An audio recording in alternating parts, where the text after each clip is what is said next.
When I walked into the kitchen that morning, the kids were already dressed for school. Jacob avoided my eyes, but at least he didn't slam the chair back like he had been doing the past few weeks. It was progress, small but progress. I poured coffee, savoring a tiny sense of relief when the knock came. Heavy, deliberate. The kind that makes your stomach drop before you even open the door. 2 men in dark suits stood there, papers in hand. Paulina Rivera? Yes, I answered, my throat suddenly dry. You've been served. The words hit me like a slap.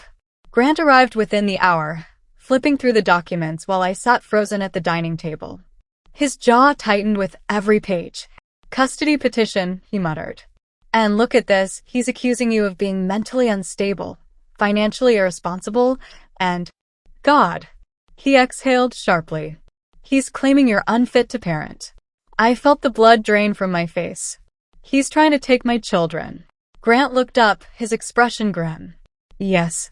And with his resources, he'll make it ugly. The hearing was set for 2 weeks later. 2 weeks to prove I wasn't the monster Reuben was painting me to be.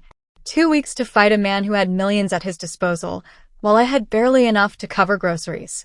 The irony burned. Reuben, the one who abandoned us, who stole from me, who weaponized lies, was now standing in court claiming he was the better parent. The courtroom felt colder than I remembered. Reuben sat across from me, immaculate in a tailored suit, his smile calculated for the cameras waiting outside. He had a new lawyer at his side, one of those sharks you only see on television. I sat with Grant, my hands trembling beneath the table. When the judge entered, everyone rose. My heart pounded so loud I thought the whole room could hear it. Reuben's lawyer wasted no time. Your Honor, my client is gravely concerned for the welfare of his children. Mrs. Rivera has demonstrated erratic behavior, including making false accusations in the press, draining joint accounts without authorization, and subjecting the children to emotional distress. I wanted to scream, to shout the truth. But Grant squeezed my hand beneath the table. Let him finish, his touch said. Don't let them rattle you. When it was our turn, Grant stood. Your Honor, what you've just heard is a carefully crafted narrative designed to distract from the real issue. Mr. Rivera abandoned his family, concealed marital assets, and is now attempting to strip custody from the very woman who has been the children's only stable caregiver. He presented the documents Dana had published, the inheritance records, the offshore transfers. Evidence of deception. The judge's brow furrowed. For the first time, I saw Reuben's smirk falter. But the most powerful moment didn't come from lawyers or documents. It came from Emily. The judge asked if the children wanted to speak privately. I was terrified, knowing Reuben's influence over Jacob. But when Emily walked into that chamber, clutching her little notepad, she surprised me. Later, Grant told me her words. My mom tucks me in every night. She makes pancakes on Saturdays, even when she's tired. My dad doesn't even know what my favorite color is. The judge didn't say much, but I saw it in his eyes when we reconvened. Emily's truth had cut deeper than any argument. The decision wasn't final, it never is after the first hearing. But the judge ordered temporary custody to remain with me until further evidence was reviewed. Reuben didn't win. As the courtroom emptied, Reuben brushed past me. His cologne hit first, then his whisper, icy against my ear. You're buying time, Paulina. That's all. And when time runs out, you'll wish you'd never crossed me. I didn't answer. I couldn't. My knees were shaking too badly. But later, when the kids and I sat at the diner, splitting a plate of fries, I realized something. Reuben hadn't won. Not yet. And as long as I kept fighting, he never would. That night, as I tucked Emily into bed, she whispered, Mom, are we gonna be okay? I kissed her forehead, holding her tight. We're going to be more than okay. We're going to win. I wasn't sure I believed it, but I knew I had to keep saying it, until one day, it was true. After the hearing, life at home felt like a shaky truce. Emily clung to me more than ever, following me from room to room. But Jacob was slipping through my fingers. He came home late from school one afternoon, tossing his backpack on the couch like he owned the place. His eyes avoided mine, but I caught the smirk tugging at the corner of his mouth. Where were you? I asked gently, trying not to sound like the enemy. Out, he muttered, sinking into the chair and pulling out his phone. With who? His answer was a knife. Dad. My chest tightened. Jacob, you know the rules. They're not my rules, he snapped, cutting me off. Dad says you're just trying to turn me against him. He says you're lying about the money, about everything. I froze. Reuben's voice was in my living room, dripping from my son's mouth. Jacob, I whispered, I'm not lying. You know me. But he slammed his phone down, his face red with anger. No, Mom, I don't know you. Not anymore. Dad says you're just bitter because he's successful now. He says you're trying to make him look bad so you can keep his money. His words weren't his. They were Reuben's. But hearing them come from my boy still cut me in half. Grant warned me this would happen. Reuben had lost in court, so he'd try to win the battle of hearts and minds. And Jacob, already raw and searching for a male figure to admire, was the perfect target. That night, I cried into my pillow silently, so the kids wouldn't hear. The humiliation of court, the exhaustion of holding everything together. It was bearable. But the thought of losing my son to Reuben's poison? That was a pain I didn't know how to survive. The next week, Jacob barely spoke to me. He skipped dinners, spent hours in his room, and when he did come out, his words were sharp, rehearsed, like he'd been coached. Then one Saturday morning, he dropped the bomb. Dad says I can move in with him. He's got a bigger house, my own room, even a game setup. Why should I stay here in this dump? The air left my lungs. Emily gasped from across the table, clutching her spoon like it was the only solid thing in the world. You're not going anywhere, I said, trying to steady my voice. This is your home. He glared at me with eyes so much like Reuben's it scared me. We'll see what the judge says. I knew I couldn't let this spiral. So I called Grant. He leaned back in his chair, thinking, then finally said, Reuben's trying to bait you. He wants you emotional, unstable, so Jacob will have something to point to in court. You can't let him. Grant, I whispered, how do I fight my own child? You don't, he said gently. You fight Reuben. And you fight for Jacob, even when he doesn't realize he needs you to. But fighting back didn't mean shouting or punishing. It meant patience. It meant being present, even when Jacob pushed me away. One night, after another blow-up argument, I found myself standing outside his door, trembling. I wanted to scream, to tell him he was breaking my heart. Instead, I whispered through the wood. I love you, Jacob. No matter what your dad tells you, that will never change. I didn't expect a response. But when I turned to leave, I heard a faint rustle. And then, almost too soft to catch, his voice. I know. It wasn't a victory. Not yet. Reuben still had his hooks in him. But it was a crack in the wall he'd built between us. And sometimes, a crack is all you need to start pulling something down. Meanwhile, Grant called with an update that same week. Paulina, you'll want to hear this. Dana's still digging. She's found proof Reuben funneled some of the lottery money into a fake charity. It's tied to the inheritance funds, too. If this checks out, it's fraud. Felony fraud. For the first time in days, I felt something close to hope. Reuben might have Jacob in his ear, but I had truth on my side. And if we could prove it, no amount of lies would protect him. That night, as I sat watching Emily color at the table, Jacob upstairs blasting music loud enough to shake the walls, I whispered a promise to myself. He may win Jacob's attention. He may try to rewrite our lives. But I wasn't going to let him rewrite the truth. Not in court. Not in my family. Not ever. I'll never forget the look on Grant's face when he walked into my kitchen that afternoon, his briefcase clutched like it held the weight of the world. He set it on the table, slid a file across the surface, and said, Paulina, this could end him. My hands trembled as I opened it. Inside were records, bank statements, fake invoices, transfers to an organization called Helping Hands United. At first glance, it looked like charity work. But Dana had traced it. The charity didn't exist. It was just a shell, a funnel for money Reuben had stolen. He's laundering, Grant explained, tapping the pages. Not just lottery money. The funds match deposits from the estate accounts. Your inheritance. Your father's legacy. My chest burned like fire. So he didn't just abandon us. He stole from us. From my children. Grant nodded solemnly. We can take this to the district attorney. But Paulina, once this goes public, Reuben won't hold back. He'll fight dirtier than ever. He'll use the kids, the press, anyone he can. I swallowed hard, the weight of the decision pressing on me. Justice meant exposure. Exposure meant humiliation again. And Jacob. God, what would Jacob think when his father was dragged through the mud? That night, I couldn't sleep. I sat at the dining table long after the kids went to bed, staring at the stack of papers. Emily's laughter from earlier that day echoed in my ears. Her innocence, her fragile joy. Jacob's anger was still raw in my memory, his words sharp with Reuben's venom. If I moved forward, I could destroy what little connection Jacob still had with me. But if I stayed silent, I'd let Reuben rewrite the truth forever. Around midnight, I pulled out my phone and called Dana. She answered groggily, but when she heard my voice, she perked up. Dana, what happens if I push this into the open? There was a pause. Then her voice came steady calm.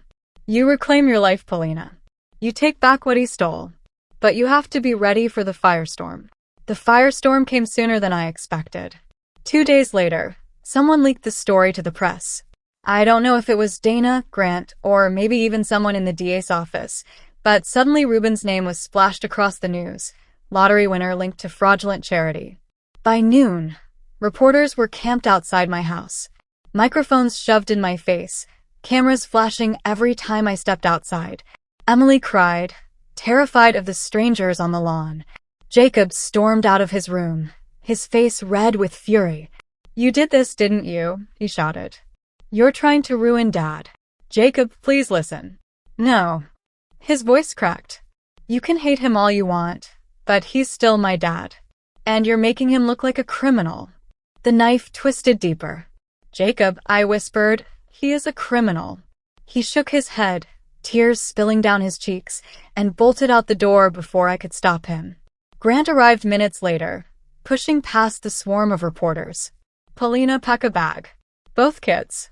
We're moving you somewhere safe until the DA makes their move. I froze. Safe? You think Reuben? I don't think. Grant cut me off. I know. He's cornered. Men like him get dangerous when they're cornered. That night, in a small rented apartment across town, I sat on the edge of the bed watching my children sleep. Emily curled against me, thumb in her mouth, her trust unshaken. But Jacob, he hadn't come with us. He'd run to Reuben. I held his pillow tight in my arms, the ache in my chest unbearable. I wanted to believe he'd see the truth one day, that he'd come back to me. But the fear gnawed at me. What if Reuben poisoned him for good? The next morning, Grant came with more news. The DA's office is moving fast. They're drafting charges. Fraud, money laundering, misappropriation of inheritance funds. If this sticks, Reuben could be facing prison time. I should have felt relief. Victory was so close I could almost touch it. But all I felt was dread. Because Reuben wasn't the kind of man who went quietly. And now, with Jacob by his side, I knew he'd fight harder than ever. The first time I saw my own son on television, standing beside Reuben, I thought I might collapse. The reporter's microphone hovered, the cameras zoomed in, and Jacob, my sweet, stubborn boy, looked straight into the lens and said, "My dad isn't a thief. My mom is lying." The words cut deeper than any betrayal I'd ever felt. And behind him, Reuben smirked, his arm resting on Jacob's shoulder like a trophy. The clip went viral within hours. Headlines blared. Lottery winner's wife accuses him of fraud. Son speaks out. Reuben's team spun the story like a masterclass in manipulation. He painted himself as a hardworking man whose sudden fortune had torn his family apart, casting me as a bitter, vindictive wife out for revenge. He called me unstable. He said I was teaching Emily to hate him, poisoning Jacob against him until Jacob saw through the lies. He told the cameras I was jealous, resentful, and desperate to grab money that wasn't mine. And the worst part? People believed him. Grant came over that night, his jaw tight with anger. This is classic smear. He's playing the media like a fiddle, and Jacob, he stopped, softening. Jacob doesn't realize he's being used. I pressed a hand to my mouth, trying to hold back the sob that had been building all day. How do I fight this? Every time I speak, It looks like I'm defending myself against his story. I look guilty just for answering. Grant leaned closer, lowering his voice. We don't fight in the press. We fight in court. Let him keep talking. Every word he says will only dig him deeper once we lay out the evidence. But patience wasn't my strength. Especially not when strangers hurled insults at me online, when my neighbors looked at me with suspicion, when Emily came home asking, Mommy, why do people say you're mean to Daddy? The weight was crushing. 2 days later, it escalated. I was picking Emily up from school when a group of reporters swarmed me at the curb. Microphones in my face, flashes blinding my eyes, and their questions slicing into me. Paulina, did you fabricate evidence? Are you manipulating your daughter? Did you coach your lawyer to smear your husband?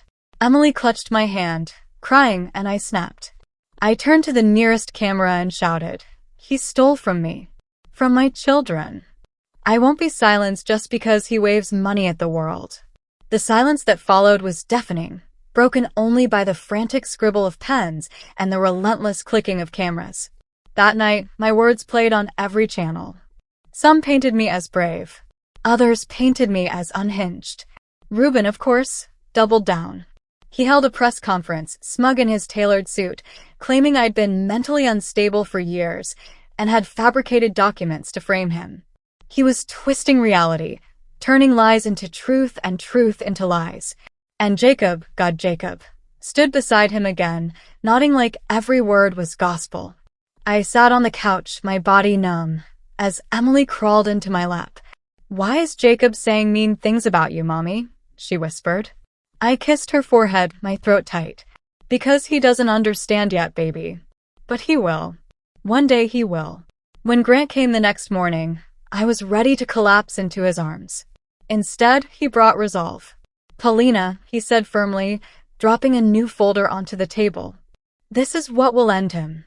Inside were notarized affidavits, statements from accountants, former business partners, even a charity worker who realized the organization she'd been fundraising for didn't exist. The pieces were falling into place. This isn't just fraud anymore, Grant said. This is theft on a scale the DA can't ignore. It's time to go public on our terms. I looked at him, my chest tightening. You mean me? I'd have to speak. Yes, he said simply. The world needs to hear your voice. Not his, not Jacob's, yours. That night, as I stood in front of the mirror rehearsing what I'd say, fear clawed at me. One wrong word, and Reuben would twist it. But staying silent would mean letting him bury me alive. I thought of my father, his will, his trust in me to protect what he'd built. I thought of Emily, clutching me in fear. I thought of Jacob, lost in Reuben's shadow. And I knew the time for silence was over. Tomorrow I would step into the light, and Reuben would finally hear me roar. I barely slept the night before. My hands trembled, not from fear exactly, but from the weight of what I was about to do. For weeks, I'd let Reuben control the story, twisting facts, parading Jacob as his proof of innocence, painting me as the bitter, broken wife. But that morning, staring into the bathroom mirror, I knew I had one chance to change everything. Grant had set it up. A press conference, just big enough to attract attention but small enough to give me space to breathe. Keep it simple, keep it true, he'd said, sliding his glasses up the bridge of his nose. You don't need to prove every detail right now. Just remind people who you are, who I was. That phrase echoed in me as I dressed in a navy dress. Nothing flashy, nothing weak. My father always told me dignity wasn't about wealth or appearances, but about carrying yourself in a way no one could diminish. That morning, I clung to his words like armor. When I stepped into the small conference room, the air buzzed with tension. Cameras clicked, microphones were shoved forward, and reporters muttered to each other as if waiting for me to crack. Emily sat with a family friend at the back, her little eyes wide, watching me like I was walking a tightrope. I swallowed hard, took my place at the podium, and for a moment the silence was suffocating. Then I began. My name is Paulina Carter. For weeks, I've been accused of being bitter, unstable, and dishonest. I've watched the father of my children stand before you, smiling, while he dismantles the truth and teaches my son to turn against me. My voice wavered at first, but I studied it. I won't stay silent any longer. Reuben Carter didn't just win the lottery. He stole from me. He stole from my children. And he did it with premeditation, with fraud, and with lies. Gasps fluttered through the room, but I pressed on. When my father passed, he left behind a legacy meant to secure my family's future. Reuben didn't honor that. He manipulated documents, betrayed my trust, and used our son to cover his schemes. This isn't about money. It's about betrayal, deceit, and the dignity my children and I deserve. I lifted my chin, meeting the cameras head-on. He may call me bitter. He may call me unstable. But the truth doesn't need his permission. And when this is over, the evidence will speak louder than any smear campaign. For a moment after I stopped, there was silence. Then the questions came, sharp and relentless. Do you have proof, Mrs. Carter? Is your son lying? Are you accusing your husband of crimes that could put him in prison? I didn't flinch. I repeated the line Grant drilled into me. All of this will come out in court. And when it does, you'll see the truth for yourselves. The reporters erupted, their pens scratching, their cameras flashing.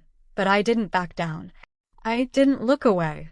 For the first time, I felt the balance shift. Later that night, the coverage rolled in. Some anchors praised my composure.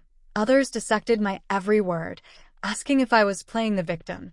But one thing was clear. For the first time, Reuben wasn't the only voice in the room. He hit back quickly, of course. Within hours, he staged another glossy interview, calling me a liar, a manipulator, an actress who knows how to cry on cue. And beside him, once again, was Jacob, silent but present, a symbol more than a son. But this time, people didn't just nod along. They questioned him. They asked about the charities, the bank accounts, the businesses that vanished overnight. The tide was turning. That evening, Grant came by with a rare smile tugging at his lips. You did it. You gave them something they can't ignore. I sank into the couch, exhaustion flooding me, but my chest swelled with a strange, cautious pride. Do you think Jacob saw it? I asked quietly. Grant hesitated. If he did, Reuben's already working overtime to twist it in his head. But don't worry. The truth has a way of finding even the most blinded eyes. As Emily fell asleep beside me, clutching her teddy bear, I whispered a promise into the dark. No more running. No more silence. I will fight until Jacob, until the world, sees Reuben for what he is. And for the first time in months, I actually believed myself.